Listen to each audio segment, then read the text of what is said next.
Next topic is surface energy. अब surface energy क्या है? तो जब हम लोग बोलते हैं किसी भी लिक्विड के सरफेस एरिया को वर्क करते हैं, तो ये work done per unit area on stretching the surface is called surface energy. एक लिक्विड के फ्री सरफेस एरिया को इंक्रीज कर रहे हैं या लिक्विड के फ्री सरफेस एरिया को डिक्रीज कर रहे हैं, तो सरफेस एरिया को इंक्रीज या डिक्रीज करने के लिए जो हमें वर्क करना होता है, this is called surface energy. तो हम लोग बोलेंगे work done per unit area, this is surface energy. ये है हमारे पास का सरफेस एनर्जी। जब हम लोग इसके लिए यूनिट की बात करेंगे तो हम लोगों का कहना होता है work done per unit area, this is surface energy. और सरफेस एनर्जी के लिए इधर वर्क डन के लिए हम लोग लिखेंगे जूल और एरिया के लिए मीटर स्क्वायर। इसी तरह से जब हम लोग सीजीएस की बात करेंगे तो सीजीएस में हो जाएगा अर्ग पर सेंटीमीटर स्क्वायर, अर्ग पर सेंटीमीटर स्क्वायर। और जब ऐसा है तो हम लोग नेक्स्ट यूनिट की बात करते हैं। नेक्स्ट है हमारे पास इसका डायमेंशन। तो सरफेस एनर्जी के लिए हम लोग बोलेंगे work done upon area. Work done के लिए हम लोग लिखते हैं mL2T-2 अपॉन में एरिया के लिए लिखेंगे L स्क्वायर। तो surface energy is defined as mL⁻⁻⁻T-2, this is surface energy. हम लोगों का कहना होता है कि सरफेस एनर्जी किस पर डिपेंड करता है? अमाउंट ऑफ, कितना ज़्यादा सरफेस है, कितने नंबर्स में सरफेस है, कितना बड़ा सरफेस है, इन सभी चीज़ों पे सरफेस एनर्जी डिफाइन होता है और इसकी वैल्यू उस पर डिपेंड करती है। Liquid drop is having only one liquid in air surface. Liquid drop के पास में केवल एक सरफेस होता है जो लिक्विड और एयर के कांटेक्ट में होता है, तो इसीलिए यहाँ पर सरफेस एनर्जी कम होगी। But in case of bubble के केस में एक सरफेस अंदर की तरफ है, दूसरा सरफेस बाहर की तरफ है। इस तरह से बबल के केस में दो सरफेस है, तो इसकी वजह से सरफेस एनर्जी ज़्यादा होगी। हमने बोला कि एक लिक्विड सरफेस है, इसको मैं स्ट्रेच कर रहा हूँ। ये हमारे पास के वायर फ्रेम में एक ये स्लाइडर है, ज़रा इसको ध्यान से समझेंगे। ये एक वायर फ्रेम में एक ये स्लाइडिंग रॉड है। ये स्लाइडिंग रॉड को इधर उधर कहीं भी हम मूव करा सकते हैं। अब जब मैंने एक फोर्स से ये स्लाइडिंग रॉड को इधर से उधर खिसका रहा हूँ, लेफ़्ट से राइट ले जाने की कोशिश कर रहा हूँ, तो मुझे बताइए जो फोर्स अप्लाइड है वो सरफेस टेंशन की वजह से लगने वाले फोर्स के इक्वल होगा। और मुझे बताइए कि जब ये फोर्स लिक्विड की वजह से फोर्स होगा तो फोर्स का फॉर्मूला हो जाएगा सरफेस टेंशन इनटू लेंथ। लेकिन ये फॉर वन सरफेस, ये लिक्विड की जो फिल्म है उसके एक साइड में लगने वाला ये फोर्स, दिस इज T/L। लेकिन इस लिक्विड फिल्म के अपोजिट साइड में, इस साइड भी एक और फोर्स लग रहा है, दिस इज T/L। इसका मतलब है total force this is equal F equal T/2L। ये हो गया फोर्स। अब इस फोर्स की वजह से मैं लिक्विड सरफेस मेम्ब्रेन को स्ट्रेच कर रहा हूँ यहाँ से लेके यहाँ तक। कितना डिस्प्लेसमेंट दिया मैंने इसे x डिस्प्लेसमेंट दिया है। तो वर्क डन का फॉर्मूला हो जाएगा force into displacement. Work done का फॉर्मूला हो जाएगा T/2L इनटू डिस्प्लेसमेंट, और इसीलिए वर्क डन का फॉर्मूला हो जाएगा T into change in area. Work done this is equal T into change in area. देख सकते हैं यहाँ पर मैंने इसे F फोर्स से स्ट्रेच किया जिससे ये डिस्प्लेस हो गया है X से, और इसकी वजह से फोर्स जो है वो T/2L लग रहा है, और इसकी वजह से मेम्ब्रेन का एरिया इतने से इंक्रीज हो गया है। तो इसीलिए सरफेस एनर्जी का फॉर्मूला हो जाएगा surface tension into change in area. Now the next,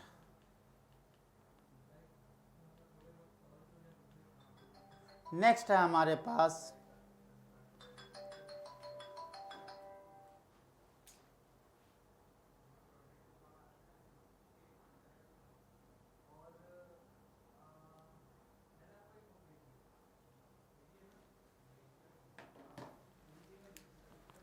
हमारे पास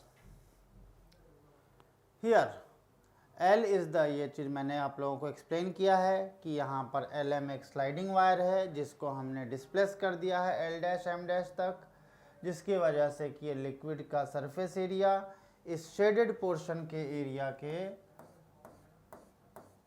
बराबर का स्ट्रेच हो गया है, और उसकी वजह से हम लोग वर्क डन की बात करते हैं, and this work done this is equal T into delta A. Now temperature of the film remain constant in this process, मतलब ये जो प्रोसेस है इसे हम लोग आइसोथर्मली एक्सप्लेन करते हैं, और जब आइसोथर्मली है और टेम्परेचर में कोई चेंज नहीं हो रहा, इसीलिए हम लोग बोलते हैं कि this work is stored in the form of surface energy on free surface of film. तो हमने बोला यहाँ पर कि surface tension work done this is equal T into delta A, इसीलिए surface tension T equal W upon में delta A. तो हम लोग बोलते हैं work done per unit area, work done per unit area is called surface tension. Surface tension may be defined as the amount of work done in increasing the area of liquid surface by unity against the force of surface tension at constant temperature। ये बात को बार बार हमें ध्यान रखना होगा कि ये process constant temperature पे होने वाला है, क्योंकि एट कांस्टेंट टेम्परेचर ही सारी की सारी एनर्जी सरफेस एनर्जी के फॉर्म में स्टोर होने वाली है। Now work done in blowing a liquid drop और सोप बबल। सबसे पहले हम लोग बात करते हैं लिक्विड ड्रॉप के लिए। लिक्विड ड्रॉप के लिए हम लोग बोलेंगे if the internal radius of liquid drop is R1 and the final radius of liquid drop is R2। तो work done this is equal, अभी हम लोगों ने पढ़ा this is T into delta A, और जब डेल्टा ए के लिए हम लोग बात करेंगे तो change in area this is equal 4 pi R2 square minus 4 pi R1 square, 4 pi common this is 4 pi into R2 square minus R1 square. In case of soap bubble, soap bubble के पास में दो free surface है, एक external और दूसरा internal, जिसकी वजह से वर्क डन के लिए फॉर्मूला हो जाएगा this is T into 8 pi R2 square minus R1 square. Splitting of bigger drop, जब हम एक बिग ड्रॉप को छोटे छोटे ड्रॉप में ब्रेक करते हैं, जब हम लोग एक बिग ड्रॉप को n छोटे ड्रॉप में ब्रेक करते हैं, ये एक बहुत ही एक इंटरेस्टिंग और कंसेप्चुअल केस बनता है। तो ऐसे वक्त में ये एक बिग ड्रॉप है जो कि छोटे छोटे n स्मॉल ड्रॉप्स में कन्वर्ट होने वाले हैं।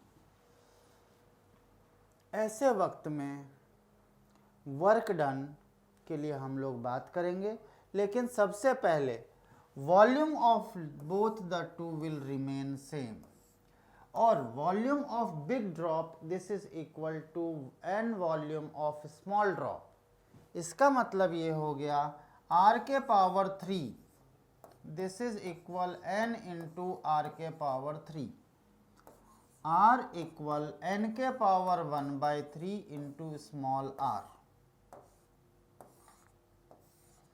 r इक्वल n के पावर 1/3 इंटू स्मॉल r। इस तरह से हम लोग देख रहे हैं कि बिग ड्रॉप जो है छोटे होकर के स्मॉल r बनाता है, और number of droplets small n है। तो यहाँ पर रेडियस के लिए हमारे पास फॉर्मूला आता है this is r cube, this is equal n into small r cube, therefore r equal n into n के power 1 by 3 into small r. Now work done against surface tension. Work done against surface tension की बात करते हैं तो work done this is equal T into delta A. T is total final surface area of drop minus initial surface area. तो ये हमारे पास में टी तो ठीक है, change in area this is final area minus initial area. और जब हमारे पास में ये final area minus initial area के लिए बात करें तो हमारे पास में आ जाता है n into 4 pi small R square minus initial surface area 4 pi into capital R square.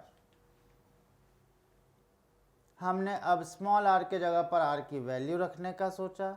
ये तो हमारे पास में वर्क डन का हो गया. अब हम लोग यहाँ पर इसको सॉल्व करेंगे. हमारे पास में हो जाएगा 4 pi T n into small R के जगह पर हम लोग लिखेंगे, जरा रिलेशन को देखते हैं, r इंटू एन के power 1 by 3 small R equal r upon n के power 1 by 3. This is r के जगह पर लिखेंगे capital R upon n raise to 1 by 3 square minus r square. जब हम लोग इसे सॉल्व कर लेते हैं तो हमारे पास में एक्सप्रेशन आ जाता है 4 pi capital R square n upon में n के पावर 2 बाई 3 माइनस 1. हम लोग जब इसको सॉल्व करेंगे तो हमारे पास का रिजल्ट आएगा ये वाला. सिमिलरली जब हम लोग यहाँ पर कैपिटल R के जगह पर स्मॉल r लिखेंगे तो हमारे पास में नेक्स्ट एक्सप्रेशन आएगा 4 pi into T n into R square minus इस r के जगह पर लिखेंगे n के पावर 1 बाई 3 स्मॉल r पूरे का स्क्वायर. बाय सॉल्विंग दिस हमारे पास में ये रिजल्ट आएगा. और जब इस एक्सप्रेशन में से हम लोग r की सॉल्विंग करते हैं तो हमारे पास का लास्ट एक्सप्रेशन आता है आउट ऑफ दिस ऑल. क्योंकि मैंने यहाँ पर आप लोगों को सॉल्विंग बताई है, लेकिन मैं एक बात आप लोगों को स्पेशली सजेस्ट करूँगा कि सबसे सूटेबल फार्मूला ये है. इस फॉर्मूले को फर्स्ट प्रायोरिटी पे रखते हुए आप जब सॉल्व करेंगे तो आपका अपने आप सारे क्वेश्चंस, मैक्सिमम क्वेश्चंस आपके अप्रोच हो पाएंगे. Now if work is not done by the external source then the internal energy of liquid decreases. क्या कहना चाह रहा हूँ ये समझें. एक बिग ड्रॉप को मैंने n छोटे स्मॉल ड्रॉप्स में तोड़ा और कोई बाहर से तो इस ड्रॉप को तोड़ने के लिए आता नहीं है. ऐसे वक्त में ये बिग ड्रॉप खुद से टूट के स्मॉल ड्रॉप में कन्वर्ट हो रहा और इसके लिए वो खुद की एनर्जी कंज्यूम कर रहा है. बिग ड्रॉप से स्मॉल ड्रॉप बनाने के लिए वो खुद की एनर्जी कंज्यूम कर रहा और छोटे छोटे ड्रॉप्स फॉर्म कर रहा है, जिसकी वजह से उसकी एनर्जी लगातार डिक्रीज होती जा रही है. क्योंकि वो वर्क खुद कर रहा है, लगातार एनर्जी डिक्रीज होती जा रही है, मतलब वो अपनी इंटरनल एनर्जी को डिक्रीज कर रहा. और internal energy is directly associated with temperature और इसी की वजह से उसका टेम्परेचर लगातार फॉल होते जाएगा और वो छोटे छोटे ड्रॉप्स काफ़ी ठंडे होंगे. बेस्ट एग्जाम्पल है ऑटोमाइज़र. जितने भी स्प्रे करते हैं हम लोग, जितने भी स्प्रेइंग इंस्ट्रूमेंट हैं, उससे निकलने वाले छोटे ड्रॉप्स हमेशा ठंडे होते हैं. आप बहुत अच्छा एग्जाम्पल ले सकते हैं डीओ का. डिओड्रेंट जब आप स्प्रे आउट करेंगे, even the bottle is very very hot, लेकिन जब आप उसको स्प्रे करेंगे तो उससे आने वाली ड्रॉप हमेशा ठंडी ही होगी. जब आप ऑटोमाइज़र स्प्रेयर, एक वाटर के स्प्रेयर को आप स्प्रे करेंगे, जैसे छोटे छोटे ड्रॉप्स आएंगे वो हमेशा ठंडे ही होंगे, because work is done by the internal energy. By conservation of energy, loss in thermal energy, this is equal work done against surface tension. W equal J into Q. यहाँ पर J क्या है, mechanical equivalent of heat.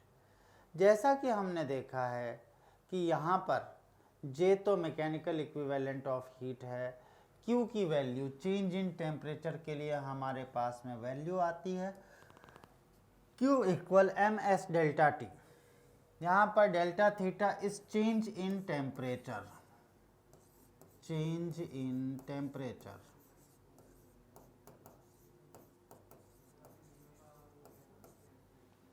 अब यहाँ पर W के लिए बात करते हैं। W के लिए हमारे पास में हो जाता है 4 pi T R cube 1 by R small R minus 1 by capital R. ये क्या था, work done in splitting drop from big to small. तो इसीलिए इससे हम लोग चेंज इन टेम्परेचर के लिए रिलेशन देख सकते हैं। फिर हम लोगों ने मास को लिखा वॉल्यूम इनटू डेंसिटी, तो volume 4/3 pi R cube into density D लिखा। इसको सॉल्व करेंगे तो हमारे पास में फाइनल फॉर्मूला आएगा delta theta this is equal 3t upon में JSD into 1 by R minus 1 by capital R, where J is mechanical equivalent of heat. इसकी वैल्यू होती है 4.2 joule per calorie. Now specific heat of liquid, ये जो liquid रहेगी उसकी specific heat रहेगी and density is density of liquid. Formation of big drop, जो बड़े ड्रॉप से छोटे ड्रॉप को स्प्लिट करने में वर्क होता है, यदि वही वर्क छोटे ड्रॉप से बड़े ड्रॉप के क्रिएशन में किया जाए तो this is formation of big drop. इस प्रोसेस में एनर्जी एक्यूमुलेट हो रही है, इस प्रोसेस में एनर्जी एक्यूमुलेट हो रही है।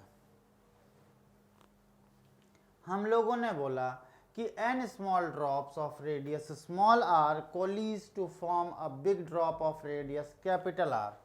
तो एज यूजुअली सेम हमारे पास में होगा कि amount of surface energy release this is equal initial surface energy minus final surface energy, this is equal E into 4 pi small r square. वापस से इसे सिंपल लैंग्वेज में लिखूंगा T into N into small area minus A big. इसकी solving से हमारे पास में आ जाएगा सेम एक्सप्रेशन, बस यहाँ पर है एनर्जी रिलीज्ड और वहाँ पर था energy consumed.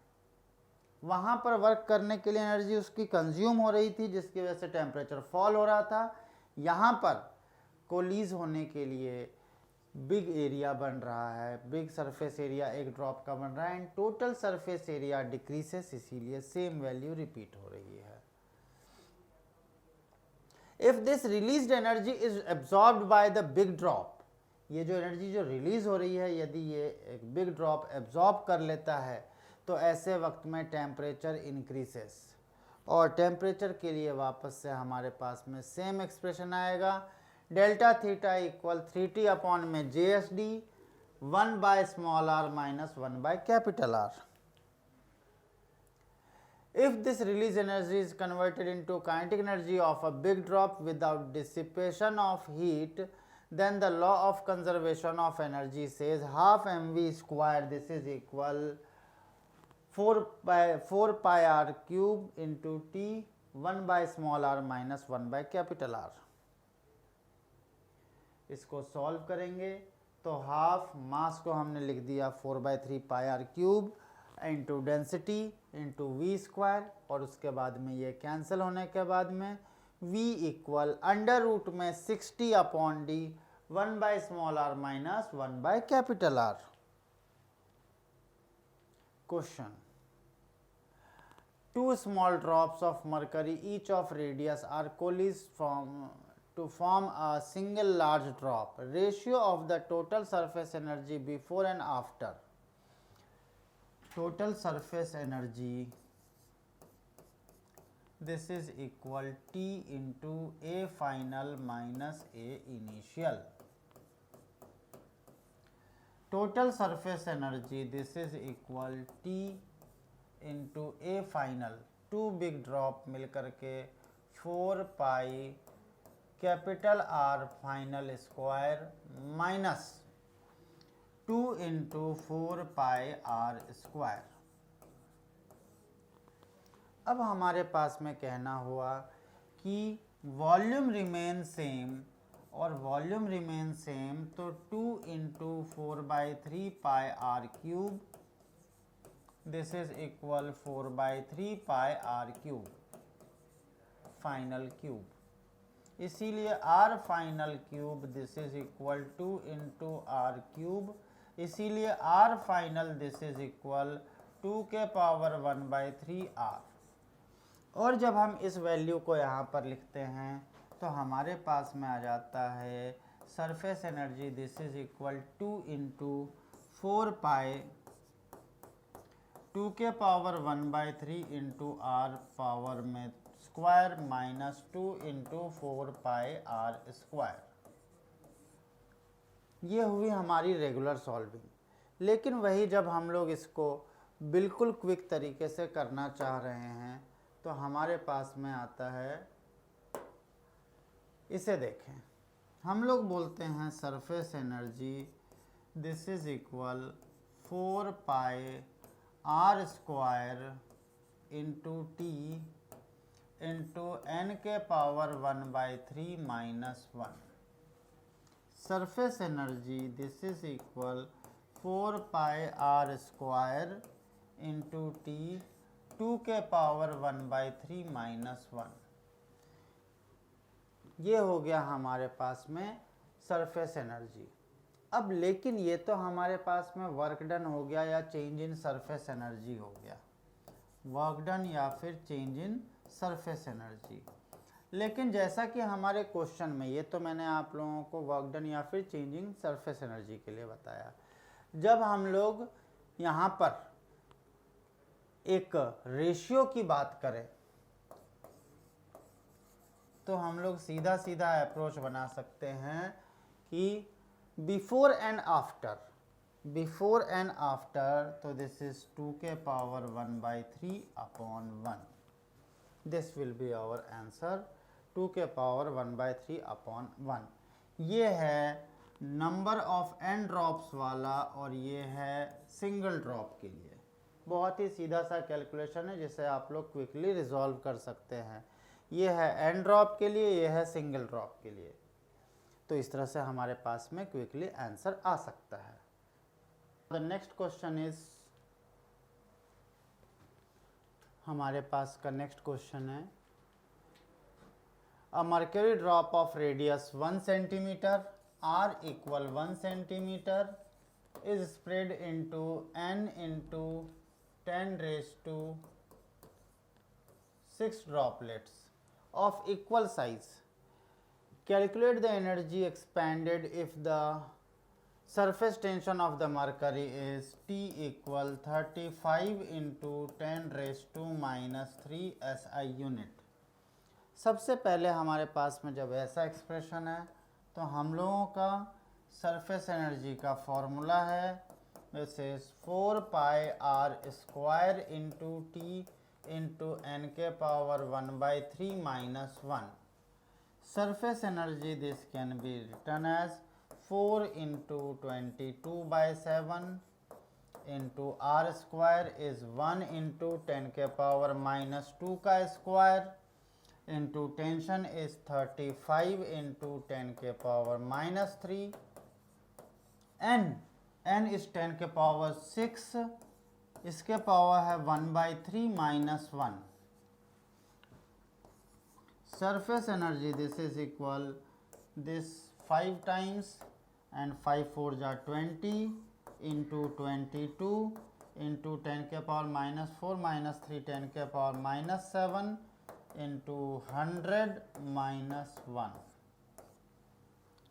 Surface energy this is 44,440 into 10⁻⁻7 into 99. By multiplying this we will get our answer. Now the next question, several spherical drops of liquid of radius r coalesce to form a single drop of radius r. T is the surface tension and V is the volume under consideration than the release of energy। बहुत ही clear है ये question. हमारे पास में release of energy delta S E के लिए formula है 4πr³ into T into 1/r minus 1/R। अब हमें इसे वॉल्यूम फॉर्म में कन्वर्ट करना है। वॉल्यूम फॉर्म में कन्वर्ट करने के लिए हम लोग करेंगे यहाँ पर 3 से डिवाइड एंड 3 से मल्टीप्लाई। दिस इज इक्वल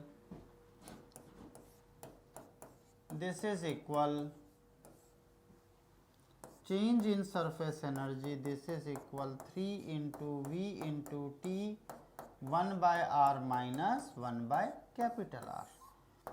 ये हमारे पास का एक्सप्रेशन आ गया। This is our answer energy. Answer is B.